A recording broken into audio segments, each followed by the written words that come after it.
We start our bulletin in South America, where Brazilian President Lula da Silva has said that a tariff war could erupt at any time if the United States persists in imposing trade barriers on Brazilian goods. This comes after US President Donald Trump unilaterally announced on July the 9th, a 50% tariff on Brazilian imports starting on August the 1st. Since then, Brazil has repeatedly said it will take reciprocal measures if negotiations cannot resolve the issue. Lula has called Trump's reasons for increasing tariffs inadequate and claimed that Trump has insufficient understanding of the situation. Let's take a closer look at what the Brazilian president had to say. Nós não estamos numa guerra tarifária. Guerra tarifária vai começar na hora que eu der a resposta ao Trump, se não mudar de opinião, porque as condições que o Trump impôs não foram condições adequadas. Também foi a falta de conhecimento do presidente Trump sobre a questão do superávit comercial. Ou seja, o Brasil tem déficit de 410 bilhões de dólares em 15. We're now joined by Peter Cordillo, who's a chief market economist at Spartan Capital Securities. He joins us live from New York. Peter, thank you very much for joining us on the program. I was wondering if you could tell us a little bit more about why Donald Trump has hit Brazil with such a high tariff, 50%. Well, I don't think he's hit only Brazil. He's threatened, let's say, other nations as well, and that is his way of trying to get a deal.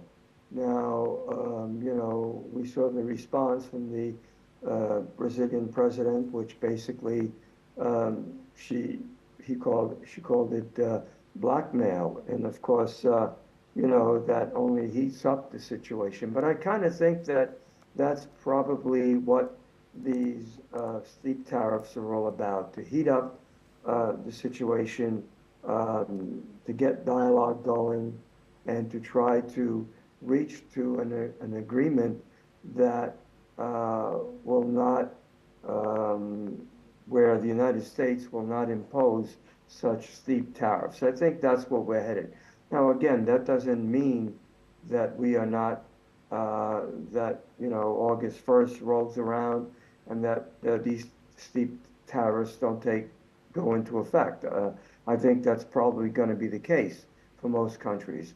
But then I think that opens the path for serious negotiations. And hopefully then the negotiations will bring lower tariffs. Now, there's another scenario, and of course that is if Brazil and other nations decide to play hardball, that means that the trade war would expand for a longer period of time, and that would be negative for the global economies, negative for the global markets. So I think the aim here is to try and negotiate a deal that can be acceptable to the United States and to whomever country they are negotiating with. Peter, the World Trade Organization has expressed concerns about Donald Trump's tariff policy. Is there a role for the World Trade Organization to step in and mediate this dispute? I don't think so. Trump doesn't have much regard for institutions, and he does things the way he wants to do them. So I don't think that'll be the case. I mean, they can try. Will they achieve some mediation? I doubt it. I think everyone knows. All heads of governments know, and even the markets know, that Trump chooses to deal in this manner. And so the question is, do they cave in? Who caves in first? Or just will there be a mutual agreement? And as I said before, I think that a mutual agreement is likely.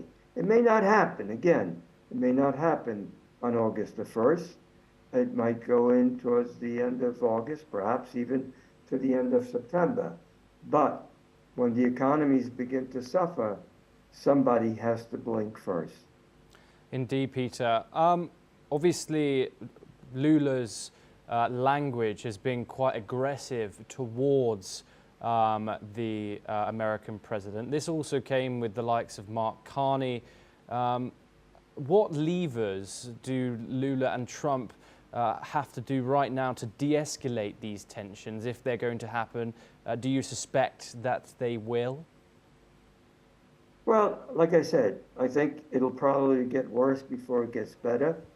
And then at one point or another, someone will blink and they will come with some sort of a solution.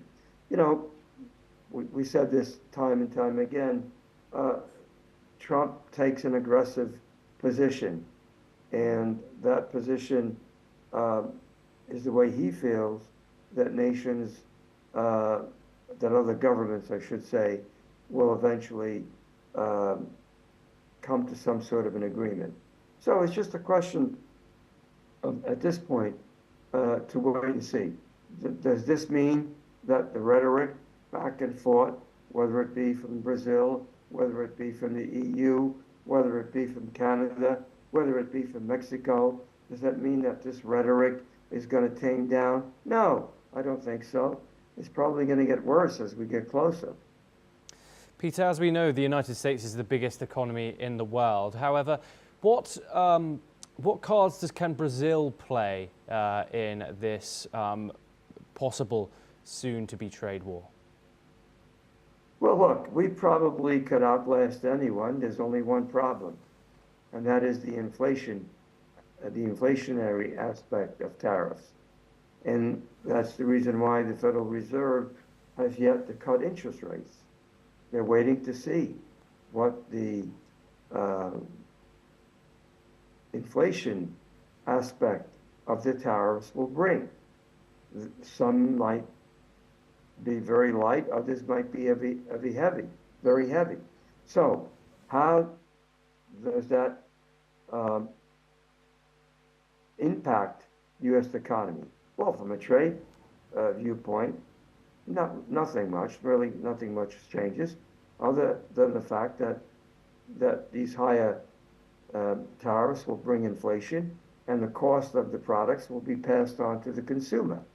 So that means the Fed may not be too generous in cutting rates or cutting rates at all. And so that's harmful for the economy. That's how the United States will endure a suffering from a prolonged trade war. Peter Cordillo, thank you very much for your insight and for joining us on the program. We now move on to the Middle East, where Israeli tank